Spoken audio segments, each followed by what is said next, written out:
मैं सबसे पहले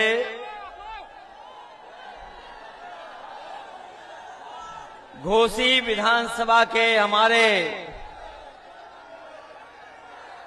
सभी मतदाताओं का बहुत बहुत धन्यवाद और आभार प्रकट करना चाहता हूं।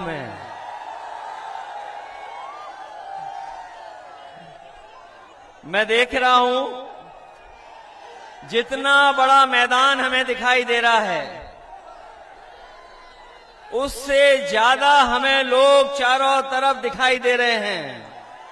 इस मैदान का कोई कोना खाली नहीं है।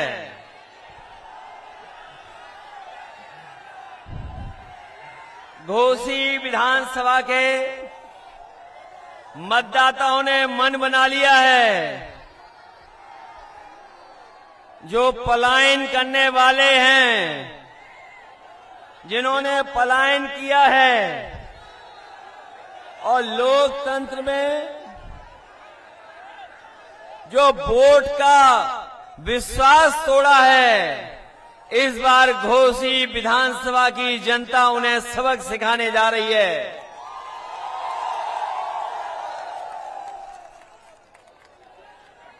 इस विधानसभा की कोई अब सुध लेगा।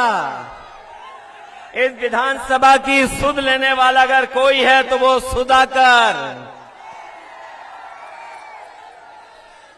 सुधाकर सिंह जी। ये आम लोगों के प्रत्याशी हैं, आपके प्रत्याशी हैं, आपके बीच के हैं। ये चट्टी चौराहे पर जहां चाहो वहां रोक लो, ऐसे नेता हैं, आपके बीच के हैं, जिन्होंने मतदाताओं को धोखा दिया था। उनको सबक सिखाने के लिए ये जो जन समर्थन दिखाई दे रहा है, ये बता रहा है कि सुधाकर सिंह इस बार ऐतिहासिक वोटों से जीतने जा रहे हैं। मैं कई दिनों से लगातार घोसी विधानसभा में प्रचार जो हो रहा उसको देख रहा हूं। कोई नेता, बीजेपी का जो मंत्री है, शायद कम ही मंत्री बचे होंगे जिन्होंने घोसी में आने का काम नहीं किया हो। घोसी में मंत्री, एक मंत्री, दो मंत्री, तीन, न जाने कितने मंत्री आए हैं। और यहां पर जितने लोग खड़े हैं वो जानते होंगे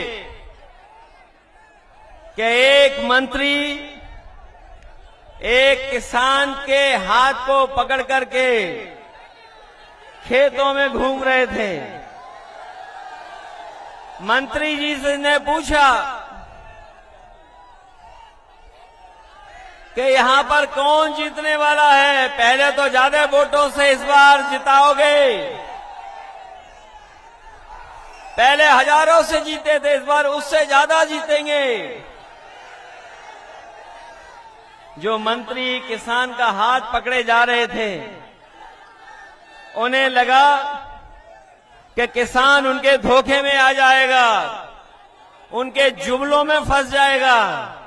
लेकिन मैं बधाई देना चाहता हूं उस पत्रकार को, मंत्री जी के जाने के बाद, जिन्होंने हाथ पकड़ करके अपने खेतों में घुमाया था। जब पत्रकार साथी ने पूछा कि कौन जीतेगा यहां से, वो गरीब किसान गांव में रहने वाला हमारा, उसने कहा कि सुधाकर यहां से हजारों वोटों से जीत करके जाने वाले हैं।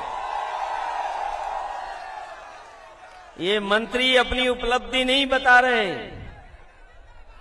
जिस मंत्री ने किसान का हाथ पकड़ा था,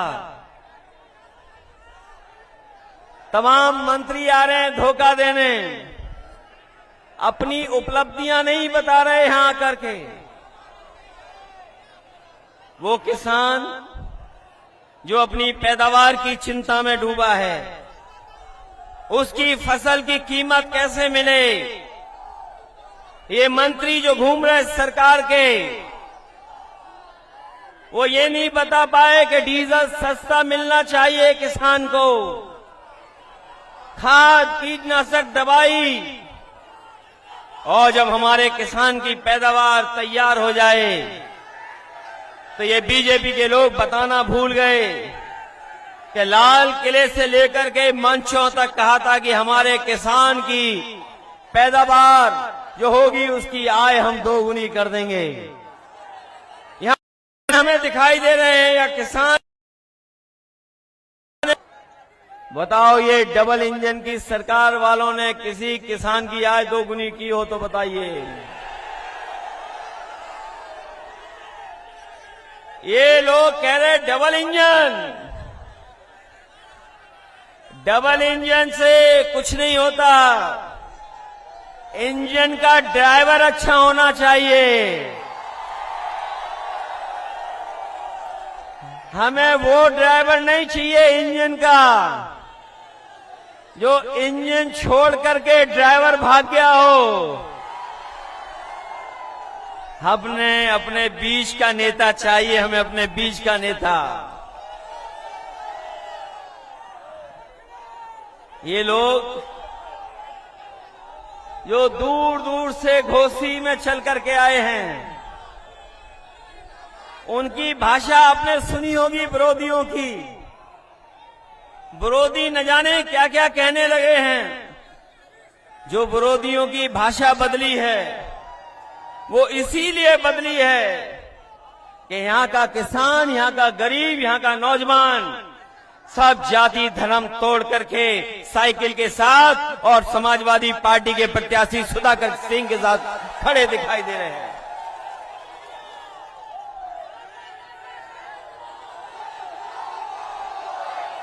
अब तो हिसाब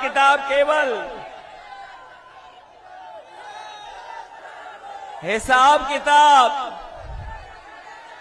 इस बात का नहीं है। हिसाब किताब तो बीजेपी को दिल्ली की 10 साल की सरकार और उत्तर प्रदेश की 6 साल की सरकार का देना है। बताओ घोसी की जनता इन 16 सालों में क्या आपको कोई सुविधा दे पाई है? बीजेपी के नहीं दे पाई है। अगर बीजेपी के लोगों ने सुविधाएं दी होती तो आज इतनी मंत्रियों की फौज उन्हें नहीं उतारनी पड़ती। यहां पर इतने जो मंत्री आए हैं वो अपना काम नहीं बता रहे, वो कुछ और इंतजाम में लगे हुए हैं। अकेले में जाकर के कुछ और इंतजाम कर रहे हैं। बताओ इंतजाम को जो इंतजाम कर रहे हैं कहीं उसके धोखे में तो नहीं आ जाओगे आप लोग? चुनाव से पहले ये जनता में जब हार गए हैं तो प्रशासन को आगे कर देंगे। ये प्रशासन के लोग चुनाव लड़ना चाहते हैं, लेकिन हमें पता है घोसी की बहादुर जनता है, ये प्रशासन से तो नहीं घबरा जाएगी। अगर आपको मुकाबला भी करना पड़े तो अपने वोट के अधिकार के लिए मुकाबला करना, क्योंकि घोसी विधानसभा का संदेश केवल उत्तर प्रदेश के लिए नहीं है। घोसी विधानसभा के एक एक वोट का संदेश देश में जाने वाला है, क्योंकि देश में कहीं और चुनाव ऐसा नहीं होने जा रहा है। कम से कम ये संदेश घोसी की जनता दे कि जिन्होंने कोई काम नहीं किया है, कोई काम नहीं किया है, उनको सबक सिखाने का काम करेंगे अपने वोट दे करके। वैसे तो पलायन लोग करते अपने काम रोजगार के लिए, नौकरी के लिए, लेकिन ये तो पहले विधायक दिखाई दे रहे हैं जो अपने स्वार्थ में पलायन कर रहे हैं, अपने लाभ के लिए पलायन कर रहे हैं। क्या ये जनता को सुविधा देने के लिए पलायन कर रहे हैं कि अपने लिए पलायन कर रहे हैं? ये अपने लिए इसलिए कर रहे हैं क्योंकि ये अपना स्वार्थ देख रहे हैं। जो अपना स्वार्थ देख रहे हैं वो आपके जीवन में बदलाव नहीं ला सकते। अगर इन्होंने जीवन में बदलाव लाते आपके, तो कहीं न कहीं आपको सुविधाएं देते। ये सरकार ऐसी है जहां गरीब को इलाज नहीं मिल पा रहा है, दवाइयां नहीं, अस्पताल में चले जाओ तो डॉक्टर देखने वाले नहीं हैं। जो कुछ है गरीब को अपने हाल पे छोड़ दिया। जो